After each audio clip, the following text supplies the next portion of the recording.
সকল সম্মানিত মৎস্য চাষী ভাই ও বন্ধুরা, আশা করতেছি সকলে ভালো আছেন এবং কি ভালো থাকবেন, সুস্থ থাকবেন। আজকে আপনাদেরকে আবারও একটি ভিডিও দেখানো হচ্ছে, যা হলো আমাদের চিতল মাছের পোনা।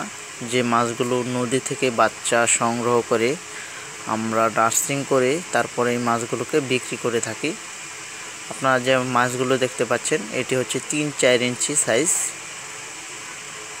এই মাছগুলো যদি আপনারা আপনাদের পুকুরে নিয়ে চাষ করেন, তাহলে দেখা যাচ্ছে চাষের আগে আপনাদেরকে একটি জিনিস লক্ষ্য করতে হবে। যেরকম এই চিতল মাছ চাষের ক্ষেত্রে দেখা যাচ্ছে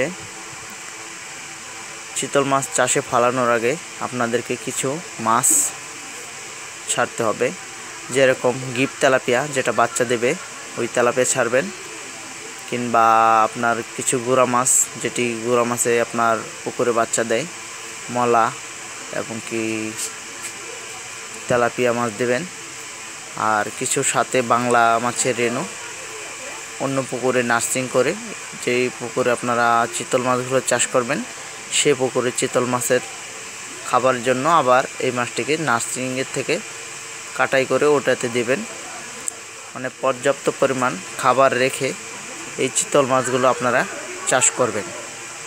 কেননা এই চিতল মাছগুলো যদি আপনাদের মুখের সামনে খাবার না থাকে, তাহলে এই মাছগুলো বাড়বে খুবই কম। এদের মুখের সামনে খাবার থাকতেই হবে অলরেডি। আর এই মাছগুলো যদি আপনারা চাষ করেন 6 থেকে 7 থেকে 8 মাস, 9 মাস, তাহলে একটা মাছের ওজন হতে পারে 2.5 কেজি, 3 কেজি, সর্বোচ্চ 4 কেজি 1 বছর চাষ করলে। যদি এই সমস্ত মাছের পোনা চাষ করার জন্য আগ্রহী হন, তাহলে আমাদের কাছ থেকে নিয়েন। আর ভিডিওটি ভালো লাগলে লাইক, কমেন্ট, শেয়ার করবেন। সকল চাষি ভাইদেরকে দেখার সুযোগ করবেন।